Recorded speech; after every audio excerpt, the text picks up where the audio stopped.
welcome. This is your host, Iram Shah, on another edition of Winning Women on salamradio.co.uk. We're continuing our series during the month of Ramadan, championing Muslim women in business. Coming up today, if you've spent your time baking whilst we were homebound, you'll love that my next guest has turned her passion of baking into a new, impactful and game-changing career. This has led her to be recognized by the prestigious Forbes magazine. Please let's welcome Chef Zaira Khan exclusively from Lahore in Pakistan and discover how her success began. Hello. Hello. Hi, How are Zaira. you? Yes, very good. Thank you. How are you? I'm great, thank you. Thank you so much for joining us. We are so excited to learn everything, how you started and explore everything so much more. So am I. Thank you for having me. Thank you. Zara, firstly, the utmost congratulations again on your recognition by Forbes. How does it feel to have been shortlisted from tens of thousands of nominations and bring so much pride to your country, Pakistan, to womanhood, to young people, entrepreneurship in the UK, etc., etc.? How does it feel? Thank you. It feels absolutely amazing. A bit surreal as well. Yeah. I had to pinch myself to make sure it's real. But it's been really, really good. A really overwhelming response from everybody who finds out as well. So it feels really good, that I'm standing up for all women and setting an example and also, making Pakistan proud. And you've been very busy, haven't you, ever since you found? Definitely, yeah. Lots of interviews, phone calls, and it's keeping me busy. Great. And Zara, I understand your passion for baking started when you were just 8 years old. Did your family see a star baker in the making at the time? I actually didn't. It was just something that started off as a hobby. I used to bake with my mom, and then I just got into it doing it myself. So I was 8 years old when I baked my first cake all by myself, and since then, it's just been something that I've been doing on the side. It's been a creative outlet for me all these years, and just been something as a hobby. But I did have this wish that one day I open up my own bakery. But at that time, I had no idea that if it would actually happen or not. So it feels absolutely amazing, that the recognition that I'm getting because of it now. Yeah, and how does it? And even when you were when you were saying that you thought that baking was just a hobby on the side, like a side hustle, when did you really start taking it serious? When did you start feeling as if I can do make something of this?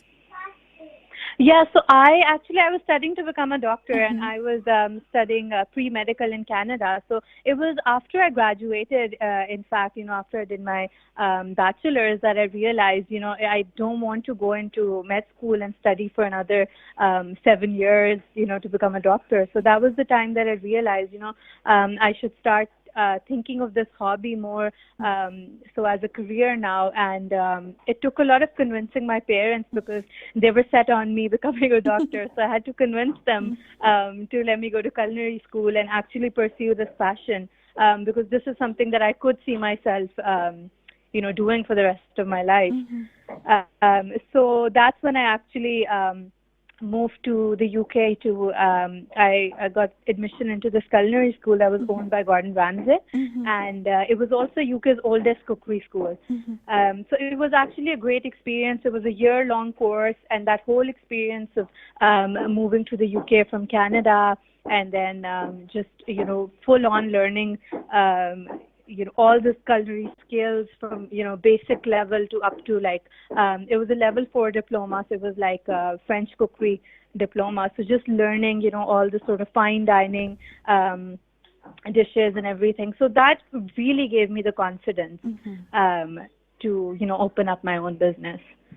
Yeah, and when you and just taking you back a little bit, Zara, when you do you think your decision to pursue a career in medicine was led by these doubts surrounding a professional career in baking? Was it downplayed as a hobby by people around you? Yeah, definitely. I think that's what it was because, baking was something that I was always encouraged to do just as a hobby and not something that I could make a career out of. Because especially for women, it's not a very common, career path to become a chef. And then even having worked in kitchens in Canada and then also in the UK, it's a very male-dominated industry. And that is something that I had to break into and, break those stereotypes surrounding that, chef, it's mainly like, for men to work in these kitchens. And so that was something that even in my culinary school, it was the UK's oldest culinary school, and I was the only female Pakistani student that they've ever had in that school. So that just goes to show that, in our culture as well, this is not a very common career path, and women are not exactly encouraged to, pursue this as optimal, sort of career, and it's safer. It's a safer option to become a doctor or a lawyer, So that's definitely something that I had to work on, and also convincing myself that I can make a career out of this. And what steps did you take to convince your intention, determination to your family, to the people around you? So when I was in culinary school, actually, I did really well, and I actually, amongst my graduating class that year, I came second as well. I also got a prize for the best celebration cake. So that motivated me as well, and also, it showed my family that, this is not just something that she's doing, like she's passionate about it and she's actually good at it as well. So that also gave me the confidence. And then once I had this concept of fair, once I had this whole, it was just loosely all in my head. But when I put it all down on paper and I had a solid business plan and, I had the whole concept formed, I think that's what really helped, my family as well to believe that, okay, this is something that she wants to do on a bigger scale and not just something that she wants to start small. So that really helped. So by this time, do you think you were beginning to shake off these cultural stereotypes, so typical in our South Asian households, where women's place in society is defined by different perceptions, etc. So do you think at this point you were starting to shake these cultural stereotypes off? Yes, definitely. Definitely, I was beginning to, start that conversation around this. And but actually, when I launched Fair was when people started having this confidence, when they saw it doing really well. Because our first summer we had queues outside, and people were waiting to get seated. And I think that's when it really sort of that's when people really started to believe that, okay, this is a concept that's doing well, and this is something promising. Yeah, and then you said, and then I'm just taking you back when you said you were the first Pakistani woman to have attended Gordon Ramsay's prestigious academy. In those 50 years, you were the first person. How does it feel to have left a historical mark in this way? It felt really good, and I hope that I've set an example as well, and that more Pakistani women feel like this is something that they can pursue as a career as well, and this encourages more women to take admission in culinary schools and get that formal training that you get, because you just learn so much more in such a setup than you would just taking shorter courses or learning from somebody. So the proper education and the formal training makes a huge difference as well. Yeah, I agree. It gives and you're in a more of a formal environment as well, isn't it? And especially under the wing of somebody so big here in the UK and I think everywhere across the world, really. Yeah, definitely. Yeah, and Zara, I recall chatting to you in your lounge back in, I think it was 2018, and you very modestly said you were due to open a cafe in London. Did you actually envisage how your business was going to pan out, your business was going to pan out in the way it has at that time? I actually didn't, because when I had this concept in my head, and it was just launching a new concept. And initially, I remember even when I spoke to you about this, it took me 2 years to find the site for Fair. So the reason for that is because I did not have experience in the UK, and I wanted this first location to be a very central and prominent location. And because of that, I really struggled with getting that prime site, because landlords, ask for previous experience, and, they want you to have some sort of business to show them, like a setup, and, so that initial breaking through that took a really long time, and I got really lucky with that site, the James Street one, where we launched the first fair location. So that's the thing. I mean, having to prove yourself when you don't really have anything substantial to show was a big challenge. And then because London's market is very competitive, it's a very saturated industry as well, the hospitality industry. So that was a challenge initially, setting up a new concept, trying to differentiate ourselves from our competitors, and, doing all that successfully. And then So that was a big challenge. Yeah, and then subsequently, did you give this, having seen the success of your James Street branch close to Bond Street, how much consideration did you then give to the following sites being close to landmarks in London for the success of your business?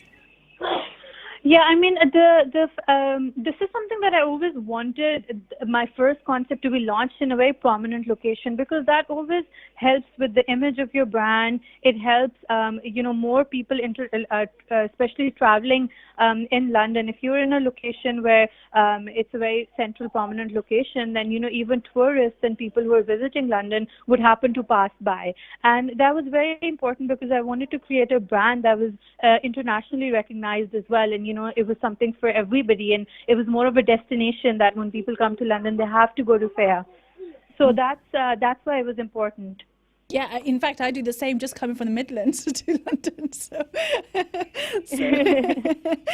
yeah, because I love the dessert parlor. So we'll come on to explain, the actual cafes as well. But in 2018, that's when you first started. You opened your first cafe, but you went through quite an emotional roller coaster, by giving birth to your firstborn, Sophia, and then to opening your first cafe amidst postnatal depression, which you've spoken about as well. Can you tell us a little bit more about what gave you the strength to continue during these testing times, but equally triumphing too? Yeah, so it was actually, like I said, I'd just given birth to my daughter as well, and at that same time we got the first site for fair. So it was, I was staying up all day at the cafe trying to set it up, and at nights, my little girl Sophia was keeping me up as well. So it was very, very challenging, those initial few months, when the business was still in the very initial stages, and we were setting everything up and smoothing out, everything. But I just, even at times when I wanted to give up and I was having a very hard time and struggling, I just kept telling myself, these are, this was something I always dreamed of having. And, the timing is such that I became a mother at the same time. And, it's such a blessing also to become a mother. And, this is something that I always wanted to experience. And, I was so grateful for.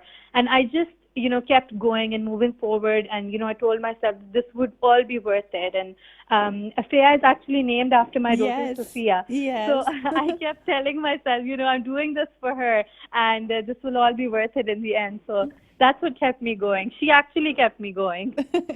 And then by 2020, you had another rapid succession of further cafes. You opened one in Knightsbridge, and then your award-winning dessert parlor. Still, while juggling two small babies now, you had the second one by this time. So what tips would you provide for mothers combining a career with motherhood in this way? So basically when we opened the dessert parlor Dice, that was when my second daughter was born. So it was literally a few days. I opened it a few days before giving birth to her. So it's actually been interesting in that way. But the only thing I would say is that a lot of women think, especially, when they become mothers, they feel like they have to put their careers on hold.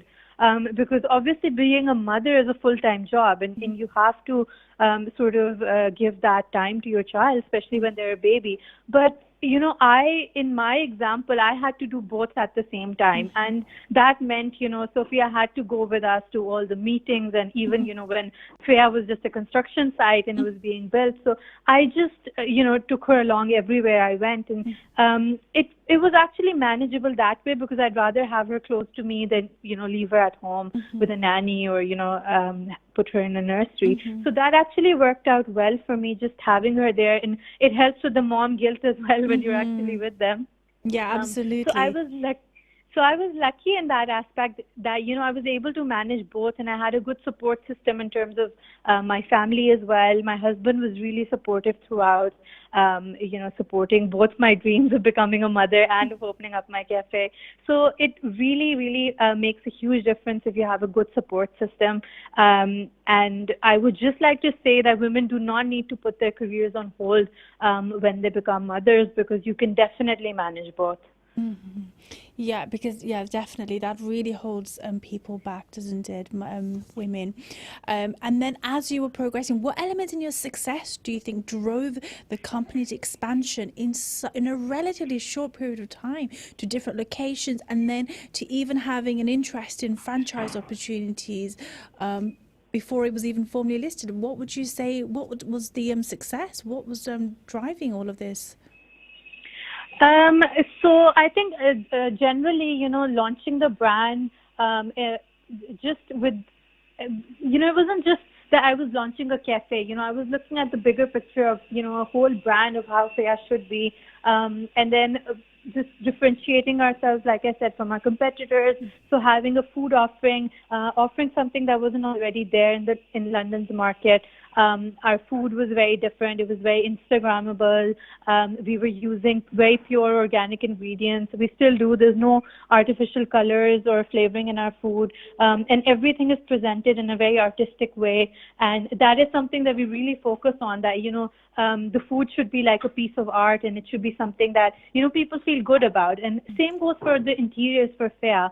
The focus was always to have a beautiful setting, very Instagrammable, because the theme for Faya was very pastel, and, that's what people really, even passing by, people would stop and, they would want to come inside. And it was a very inviting sort of an atmosphere that we created. And then I think all of that led to our sort of, social media success, because we were very viral on Instagram. But other than that, it's not just the food, it's not just the interiors, it's also the customer service and, the experience that people have. And it was the whole package that, we were providing our customers. And that's what they liked, that, it was such a warm and welcoming environment. And, the locations were great. And other than that, like, we also launched our retail line, which has also sort of, played a big part in being recognized. And with that, we're supporting our charity as well, Faya Cares. Yeah. I'll bring that I'll come on to that in just a minute. I just wanted to, Zara, just touch back on you said, your menu. I mean, on Instagram and social media, there's visuals of floral infused foods. How and you've said you've given a lot of consideration to the visuals here, both physically, when you've got the food, but also online as well. How impactful has this been for you? Yeah, so, when we launched Faya, and the concept was around this edible flowers, because this was a trend that we started as a cafe in London. Right. We actually were the pioneers, and we had edible flowers, throughout our dishes and also in our drinks. But this was a trend that then caught on after we launched and we started this.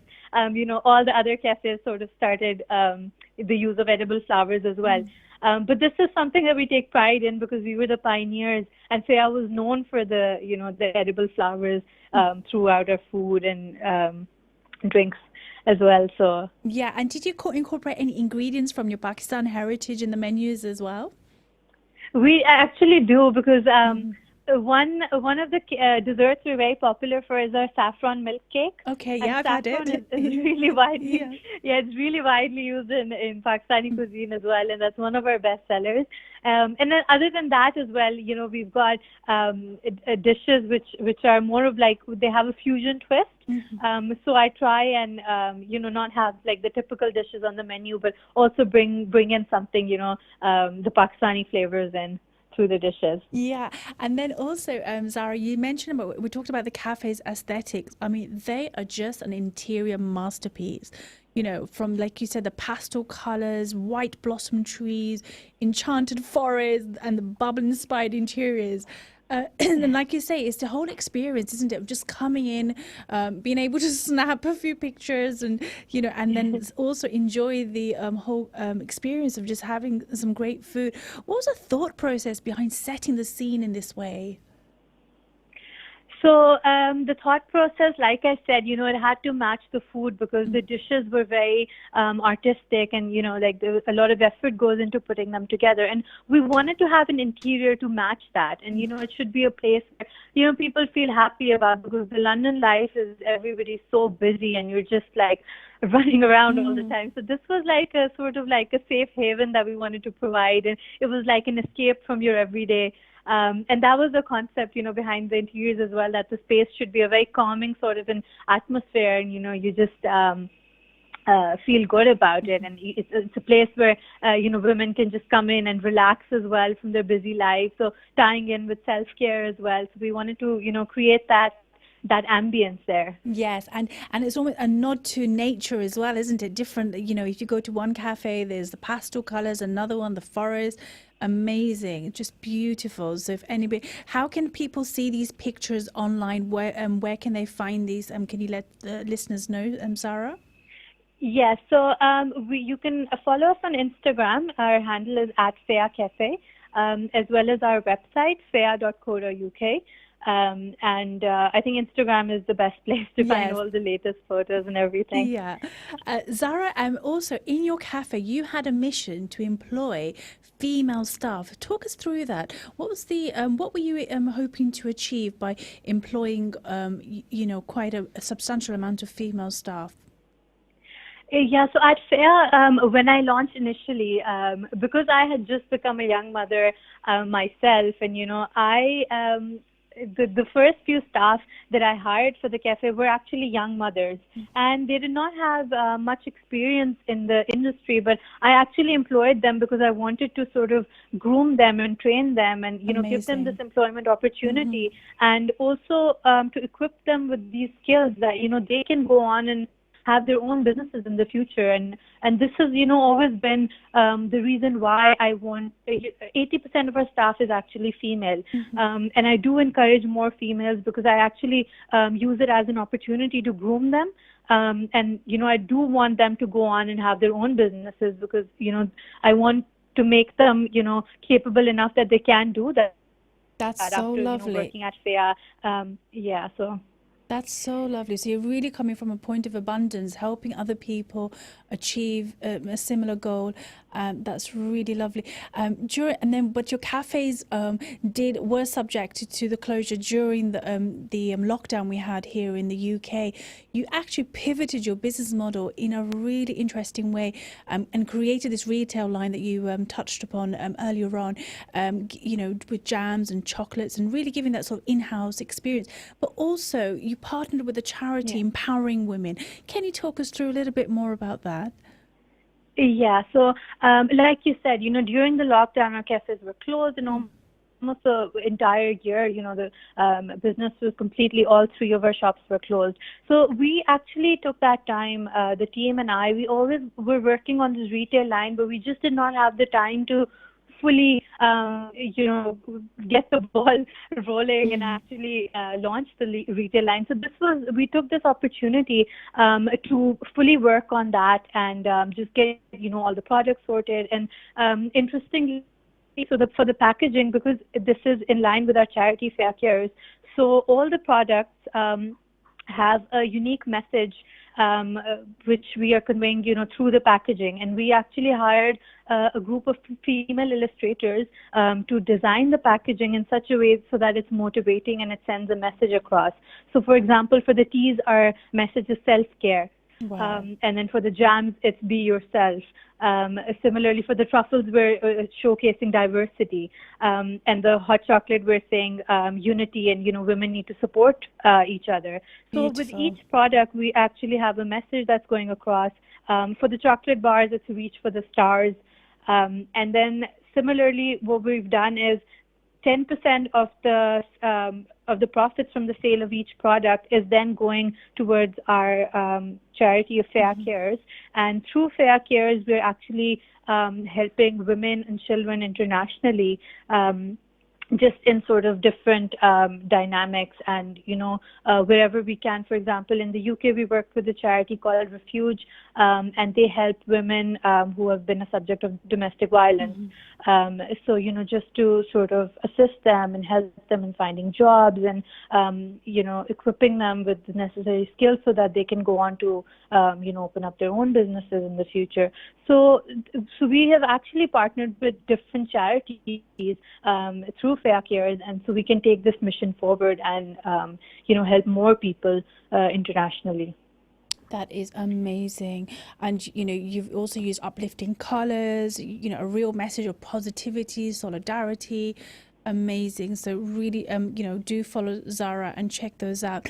We'll be leaving for a break shortly. You can call us on 01733 602 133 to ask any questions live with Zaira, or you can text us on 074 11 191062.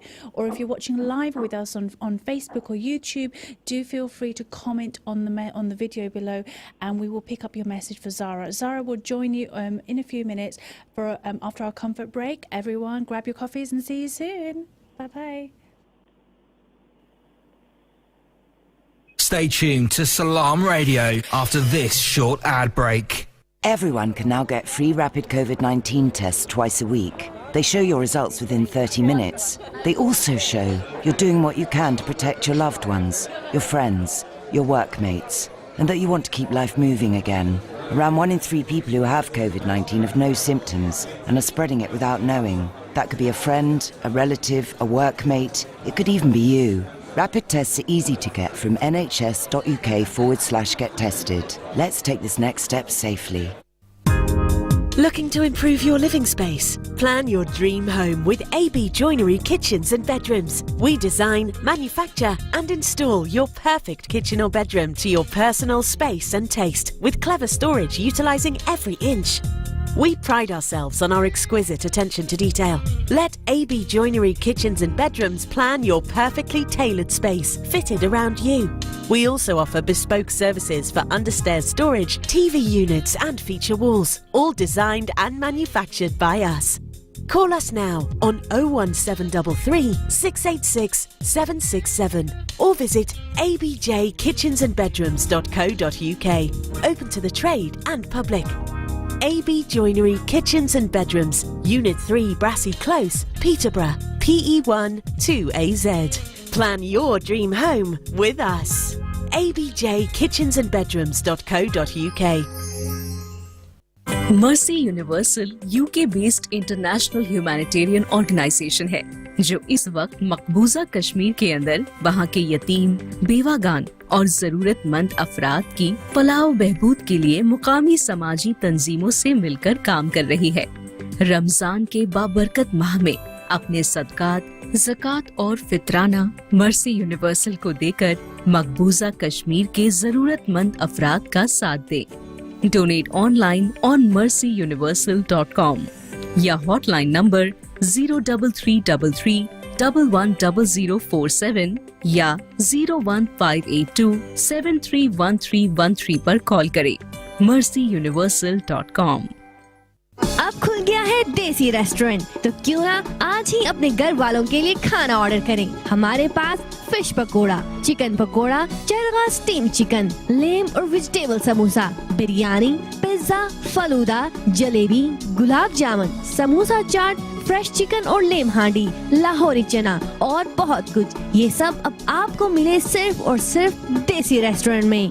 आज की special offer, निहारी और पाए 1 नान और रोटी के साथ सिर्फ 6 pound में। Special lunch time offer दिन 12 से 4 बजे तक। चिकन और लेम कड़ी 2 रोटी के साथ सिर्फ 6 पाउंड में।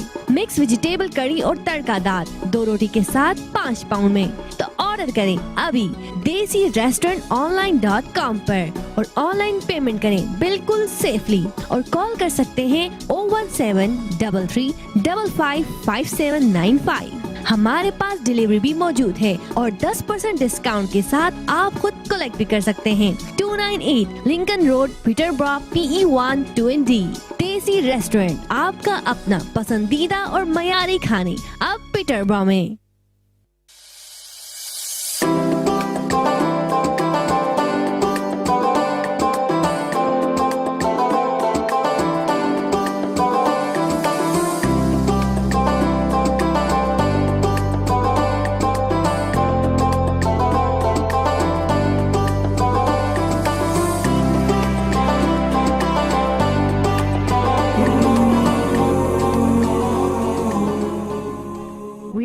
Welcome back. Welcome back to Winning Women. Hope you enjoyed your break. We're here in conversation with Chef Zaira Khan, understanding how she opened Cafe Faya and has now received such a massive recognition from Forbes. There's so much. Do get involved by texting us on 07411 191062, or if you're listening on the live stream, do comment below. Zara, just before the break, we spoke about the way you pivoted your business model in lockdown. You said it was something you were working on. What was your feelings as well in regards to the cafe? There was so much uncertainty around that time. How were you feeling towards the other? Were you trying to stay positive? What was your feelings? Yeah, I mean, generally, there was just so much uncertainty surrounding, especially the businesses, because the hospitality industry was hit hard. And it was just, it was just one of those times that we just had to stay positive. And, our staff, luckily we did not have to, let go of our staff, and we were able to keep all of them, because of the government support as well, which was a huge help. But generally for businesses, it was a very rough time, and this is also why we wanted to sort of change our business model a little bit and incorporate that retail element into the business, which was the perfect time to introduce that, because through that we took our products online, and we set up an online shop through our website where people could, shop for our products, because the cafes were actually closed. So that worked out really well, that we were able to include the online e-commerce platform as well into our business, because a lot of our current business was through our customers coming in, and we don't do a huge amount of takeaway and deliveries. At the moment, that was something that we weren't doing, but it is something that since the lockdown we have looked into, and we have started doing more deliveries and takeaways as well. So do you think it's what advice would you give to entrepreneurs in being almost lockdown proof? Because to be fair, there's so many different waves. We're hoping this is the end to it. But what lessons have you learned that you could share with others? What would you advise for them to do to proof themselves, pandemic proof themselves? So one of the things, obviously this was something that nobody saw coming. So, it was in a way a big shock for everybody, and especially, for businesses, because we weren't equipped to deal with something of this sort. But definitely you need to have, like I said, because the cafes were closed and that was like the sole source of income for our business, you need to have a model where you do have some sort of a platform online as well, so that if your outlets are closed, people do have the option to buy your products online, so you still have a revenue stream coming in from elsewhere. So that is really important, and that is something that we learned as well, because we weren't doing, for example, deliveries and takeaways, and that was something really important for something like the pandemic, and also like for the retail line that we introduced, it was important to have that online shop in place as well. So that is definitely one thing, that you need to have multiple revenue streams. Secondly, I would say that it's a good idea to make sure that your overheads, you keep them as low as possible. Obviously in London, it's not possible because the rents are really high, and the wages and everything else. But just thinking of the pandemic and everything, actually is more feasible, and that is why, we managed to keep our business running, and we luckily did not have to close down any of our outlets or, let go of any of the staff members, is because, we were able to manage everything really well and control our overheads and expenditures. And how important have your staff been even now? Was you're almost working remotely, aren't you? You're in Pakistan. The cafe is now opened. How important? Yeah. How lucky do you feel with the workforce that you've got to enable you to live a life like this? Yeah, I mean, obviously, initially, I wasn't able to manage remotely, and I had to be there all the time. But now, because we've got a really solid team in place, and they can sort of manage without me actually being there. And obviously, I do have the cameras where I'm sort of just checking in on everything, and then managing remotely like that. And, the ordering and everything I can do online. So that's really good that I'm able to manage, because there's certain aspects that I don't have to be there for physically. But then, it's really important to have a good team that you can rely on in your absence. Mm-hmm. Yeah, and then when you said your retail line, what has the response been in regards to having that in-home experience? How are people feeling with your retail line, the jams and the yummy chocolates and things? What's the feedback been like from your consumers? It's been, so we actually launched our retail line in the beginning of December, so it was just pre-Christmas, and because we're doing hampers as well. Nice. Like gift hampers that you can send. So around Christmas, it was a really good time, and lots of people ordering those hampers to send us presents. But the feedback so far has been really good, because one thing that our products are not, the flavors that we've chosen are not something that's typically available. For example, we're doing a strawberry jam with rose in it, nice. And it also comes with gold leaf inside, so it's a bit luxury. And then our chocolate range, we're also doing a bit of fusion flavors. So we're doing a rose flavored chocolate, wow. as well as a cardamom flavored, and then there's one which is a saffron and pistachio flavored chocolate as well. Mm-hmm. Sounds so really the flavors nice. are a bit different, which is something that it's not readily available in the market, and I think that's what customers are really enjoying. That it's unique flavors, and they tie in with our food at Fea as well. Yes, and can you buy this in the cafes as well? Yes, so they're available to purchase in both of our cafes as well as online. And just remind people, how can they find your retail line?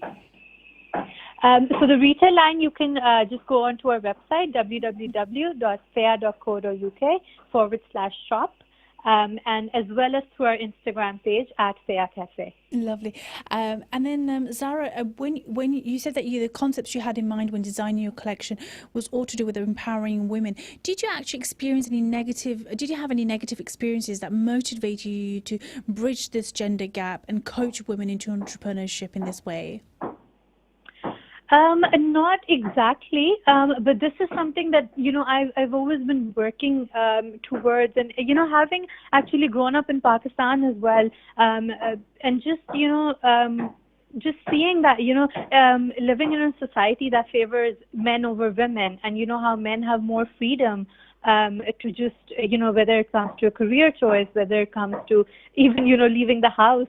It's just basic things. So just having lived in a society like that, I always thought that there should not be a gender bias, and there shouldn't be this why do we have to women should have this free choice to choose the career that they want, and they should have that equal opportunity as men do in terms of even when it comes to the pay, because that's a huge discrepancy, and that is something that companies are working towards now, bridging that gender pay gap, and that is one of the things that we believe in firmly as well. And at Fea, obviously we believe in it should be fair, and we do not believe that there should be this pay gap.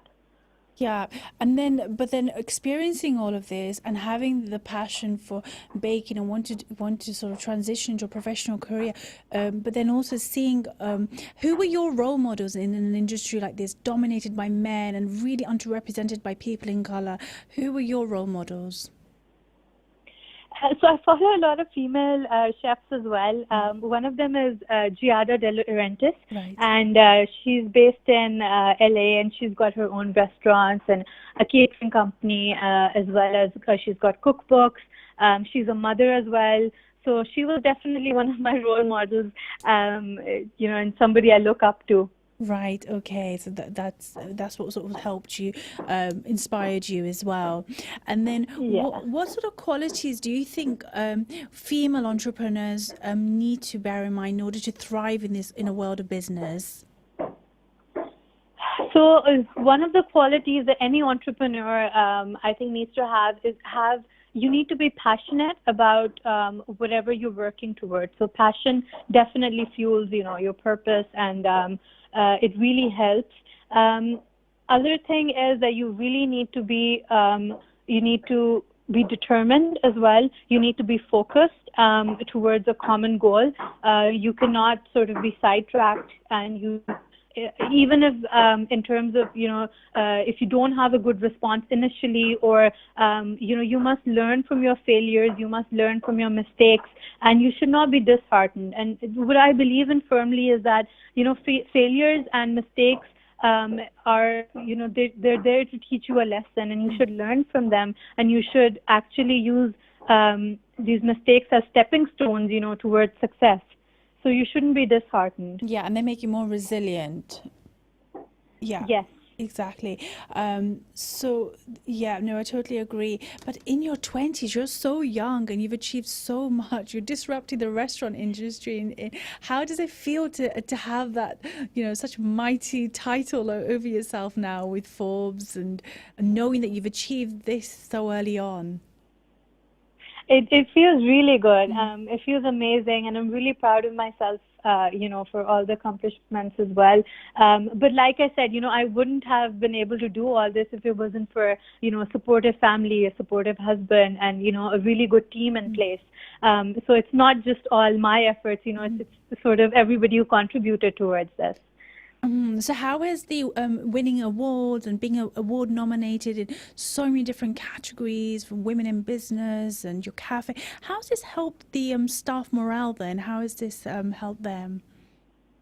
It really helps, boost this confidence as well in the brand. So it helps staff to, gain more confidence in our brand as well, because it's different as a startup when you're employing somebody versus now, when we go and we employ, it's like people coming to us and saying, oh, we want to work at FEA, we think it's great. So that's the difference between how it was initially when we were trying to find good staff versus how people are enthusiastic about the brand now, and they resonate the same values that we at FEA have.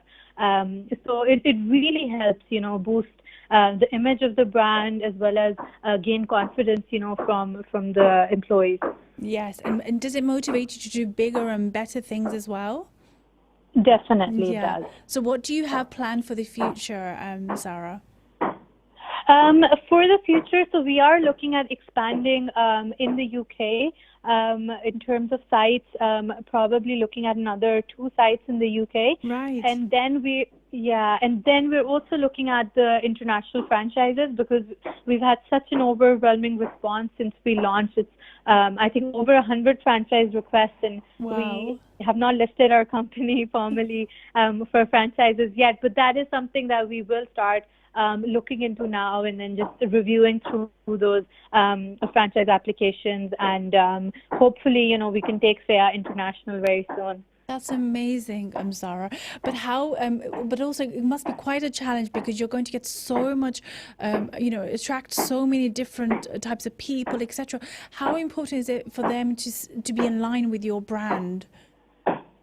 I think that is going to be the biggest challenge, finding, the right fit, because like I said, this brand is something that is so personal. It's named after my daughter, and everything has, just been created. Like even the recipes, the food, and everything has been created by myself. So, this is something, and this is why I was holding off on franchising up until now, because I just wanted the brand to be more established in the UK and to have its own unique identity before I take it international then, because franchising means that you're losing a bit of control over your brand. And it is extremely important for me to make sure that, the standards and everything that people experience at say in London will be the same if we take it overseas. It shouldn't be a different experience. Yes, yeah.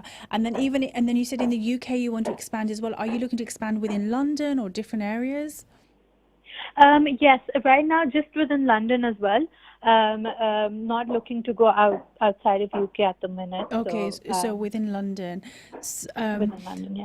Yeah, and what else? And what are other things that have you got looking up? Have you thought about a cookbook, growing your own flowers for your edible? What other exciting things have you got coming? Yeah, so one of the things that we have in the pipeline is also, because the retail line was just launched in December, so we are looking to place our retail products around UK as well. So we're speaking with sort of different retailers, and hopefully we can place some of our products and then have them available throughout the UK. And the other thing is also looking at internationally, because right now we're not shipping internationally, Right. but we are looking into shipping our products internationally, and as well as placing the retail line then internationally, which will hopefully materialize sooner than the franchises internationally. So people will see our products around the world hopefully very soon. Yeah, and Zara, and with you now being in Pakistan at the moment, how much interest are you getting from locals wanting for you to bring that experience to them, to your home country? A lot, and that's been something that when we launched the first Saya branch, within months people were saying, "Let us open in Pakistan," and I would love to, but it's just working out all sourcing the exact ingredients and making sure that the quality and the standard stays the same, and because that is something so important to me. I just want to make sure that we're in a good position to open here, when we do, and hopefully we do in the future. Yeah, and exactly. And in different and other countries, what sort of, are you giving more significance to the country, or is it more important for you to have the right person that can carry your brand? I think right now what we're looking at is, obviously there's some countries where we have a lot of interest from, and we know that would be good to add to our brand identity as well. So, for example, there's been a lot of interest from the GCC countries, and a lot of our clientele actually, the customers are from the GCC countries as well. So it would be great for us to, take our brand there, and it would be good for, the brand identity and the recognition as well that we would get. But I'm from Canada, so I really want to take the brand, and have a branch in Canada as well. Okay, nice. And I would love to open one in the US as well. So there are some places where, as a brand, we would love to have a location, even if it's just, one sort of flagship. But it is extremely important to find the right, partner and find the right fit and, the person. So I think we can't really say, because both are equally important, launching the country and then as well as finding the right partners. So yeah, I think you'll only find time will tell. Yeah, and I think, Zara, you'll be doing a lot of traveling now, won't you, to try and meet all the demand of all these franchise applications that you're getting. Zara, also, what about the social side of things? You've really, you've started. What other social initiatives are very important to you that you'd like to explore a little bit more? So for now, because we're just focusing on our charity, and we're looking more at empowering women and helping women and children, that has always been sort of my focus. But what we were also looking at was, doing our own doing the charity work in-house. So maybe conducting some workshops that might benefit women and children, and also working with some other shelters where we can, just work alongside the shelters and then provide support to families and to women, children, where it is needed. So socially, I mean, this is what we are focusing on right now and expanding on. That's a really nice idea. I like the idea of the mother and the baby, and children coming together, and you providing some initiative for them to get together, in that way. And have you received a good response from this? In these ideas? Yes, we've had a really good response. Yes, we have. And that's why, I mean, we worked with a few like-minded charities as well. And it's good to, have, because this is our focus. So, a lot of charities reach out to us as well. And because right now we were just focusing in the UK, but now internationally as well, on an international level, more people are reaching out to us. And that's great, because we really want to have more of an impact. And we can do that by going international. And Zaira, now that you've set the trend for these interior masterpieces in your cafes, how involved are you in the design process for your next sites? I am fully involved, because with Fea, what we wanted to do was that each site should be a different experience. And of course, the interiors have to be very immersive, and it has to be the whole, the part of the experience. So the plan for Fea is that each site will be unique and will have its own story, that you walk through. Like our first one, it's like a blossom tree and pastels, and you're sitting under the blossom tree. And the second one is actually a walk through the enchanted forest. So there's a river that's leading you in, and then you've got some foliage, and it's like a forest area, and you've got trees. There's some lily pads. As well as there's an area with bird cages and fairy lights. And then you've also got we have some jeweled insects and bugs around the interiors. Wow. So, it's something interesting, and that's what we want to create with each site. It has to be a unique experience, and this is why it shouldn't be the same across each location, so that if you dine at our Jane Street location, you have a different immersive experience, and at Knightsbridge it's slightly different, and that will encourage people to try out the different sites as well for a unique experience. That's true, actually. So you really want to advocate like a tranquil space for everyone to enjoy, and you've got little nooks, different nooks that you've created that provide a really nice experience for people. So that's really good. We're coming on to the last 5 minutes of our show. If you'd like to get your questions in on the live stream, you can comment below, or you can text us on 074 11191062. There was so much, such a great response, Zara. People were messaging me. They were so fascinated by your journey, being so young, achieving so much, being recognized under, in the Forbes magazine. Have you actually had a chance to take this all in and really understand, that you've, in a relatively short period of time, you've achieved so much? Yeah, you're right. And, I feel like it doesn't actually really sink in. Also, the fact that I'm a mother, sometimes it's like, I have to slow down and think, okay, I have 2 little ones, I'm a mother. It's just everything's been happening so fast. Like the cafes are fairly new. It's only been 2 years. Yes. So it's literally everything's been happening really, really fast. And in a way, it's good, because, we're sort of speeding through things, and we're doing this in the flow of things, and I don't want to slow down at the minute, and I feel like it's a good idea to just keep moving forward with everything, and just with establishing the brand a bit further, taking it international, like that's the plan, and then focusing on Fea Cares as well. So I think it's good to keep going in the flow of things, and not slow down. And also, you've created quite a distinct brand between your dessert parlor and the Fea Cafe. What were you thinking behind the branding between your beauty parlor? I was going to say, sorry, your dessert parlor.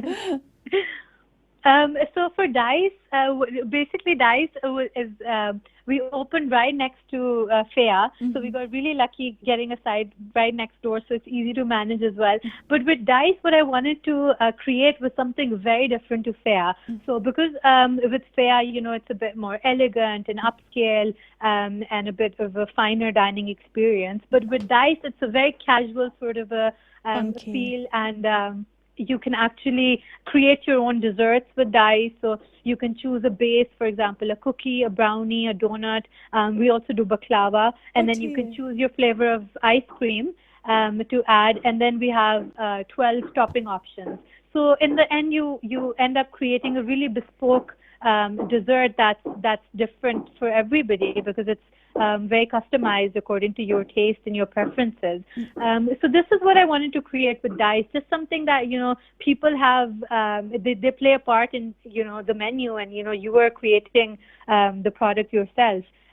So the interiors also tie in. Obviously, I wanted the interiors to be very Instagrammable, very pink, and have lots of photo opportunities. So, people have a really nice backdrop also for their desserts that they're creating, because, people will love to show off, what they've created. So that was sort of the concept behind Dice. That's lovely, and really sort of, you've got your bubble inspired the ceiling lights as well, so do check out the pictures. Zara, could you remind people how they can find your cafes online? Where can they see more pictures? Yes, so for Dice, you can follow us on Instagram. It's DYCELDN. That's our hashtag. And then also dicelondon.com is our website. Fabulous. Zara, can you give us a few parting words? We're less than a minute left for the show to end. Parting words, I would just say to young women, young entrepreneurs, if you're passionate about something, you should just follow your heart fully and just go for it. Do not wait for tomorrow. You just have to take the opportunity, and you have to just fully put all your efforts into it, no matter how scary it may sound, but it will be worth it in the end. How inspiring, Zara. You've inspired so many of our listeners. I'm sure often people replay and send lots of comments in.